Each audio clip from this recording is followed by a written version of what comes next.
All right, so I'm going to go over the Alice Coachman Jumps for the Sky from Friday. I'm going to read through it and I'll give you the answers. And if you have questions again, you can always comment below and you can tell me what you think, anything you need to know. Make sure you check on CommonLit for your answers if you submitted it that way, to see how you did. And if you didn't submit it to CommonLit, we'll check the work, please. All right, so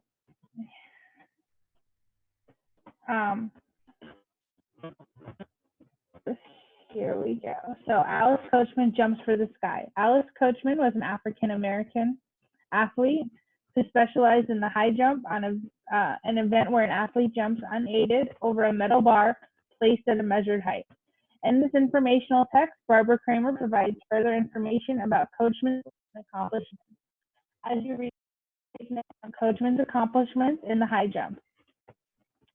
3-year-old Alice Coachman walked with her hands behind her back, imitating her great-grandmother during their on a steamy Georgia day. But as hard as she tried, Alice could not copy great-grandmother's slow pace. Soon, she skipped and ran ahead, as she always did.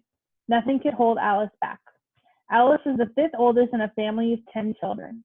Everyone in her family had to do.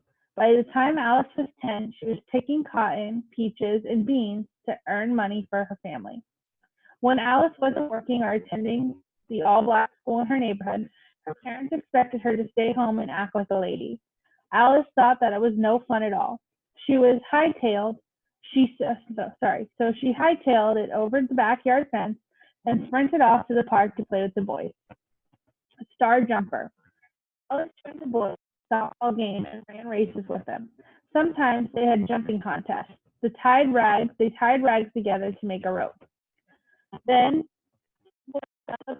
stretching it tight so the others could jump over it. The boys bragged that they could beat her, but Alice replied, "You just try." She knew that she could jump higher than any of them.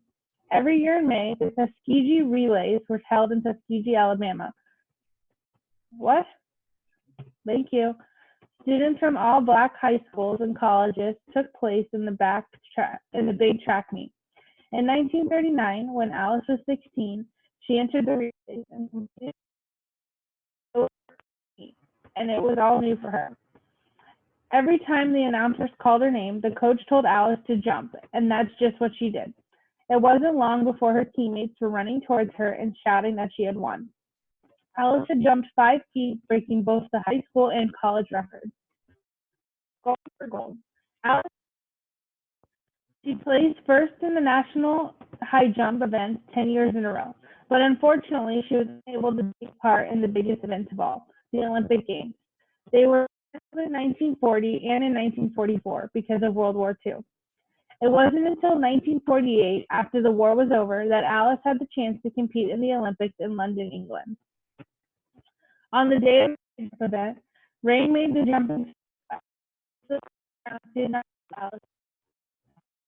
competition was down to 2, Dorothy Odom Taylor and Alice. They matched the jump for jump. Then the bar was raised to a little more than 5'6", about as high as the top of a refrigerator. Alice cleared the bar and won the event, setting a new Olympic record. Alice stood on the champion's podium to receive her gold medal from King George VI. That day, Alice was the first African-American woman to win an Olympic gold medal. The young girl who had once outjumped the boys in her neighborhood park was now an Olympic champion.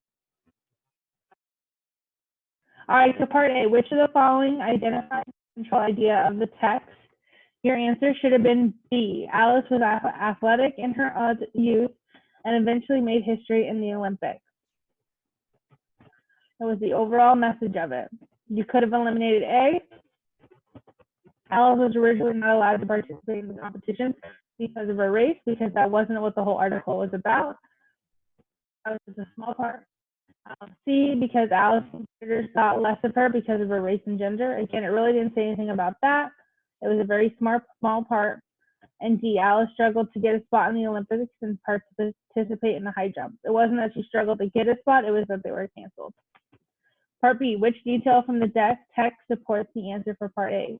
So we're supporting B, which was Alice was athletic in her youth and eventually made history in the Olympics. Your answer was D. The young girl who had once outjumped the boys at her neighborhood park was now an Olympic champion. Number 3, which of the following best describes the structure of information in this text? Your answer should have been A. The author describes Alice's childhood and goes on to detail her accomplishments in the high jump later on, which is pretty much what a biography would do. You could eliminate B because it doesn't really talk about how she's well known or how she became accomplished. C, the author discusses the sacrifices Alice made to prepare for the Olympics and that they paid off. It doesn't really talk about that too much. That wasn't the whole point of the article. D, the author discusses how Alice loves competing in high jump and then describes some of the obstacles she faced. And again, it was in order of her life. It was chronological, so your answer was A. And number 4, which of the following best describes Alice's significant accomplishments? Your answer was A. Talking about how she had set multiple records, because remember she broke the college and high school records at the same meet. And she was also the first African-American woman to win gold at the Olympics. The other ones really didn't talk about it, just talked about various things that she did. But this one covered it all. And number 5, your answer should sound something like this. You should discuss how the author emphasizes Alice's love for the physical activity at a young age, stating Alice joined the boys in softball games and ran races with them in paragraph 1. Additionally, Alice's ability to jump high in her youth hint at her later success in high jump. When the boys claimed that they could beat Alice at jumping, Alice replied, "You just try." She knew that she could jump higher than them, any of them, which was stated in paragraph 5. The author's discussion of Alice's early athleticism, especially in high jump, helps readers better understand her later success in track. Students can also casual practice of jumping likely helped her to improve her natural talent. Again, if you have any questions, you can ask. That's it for this one. Have a great day.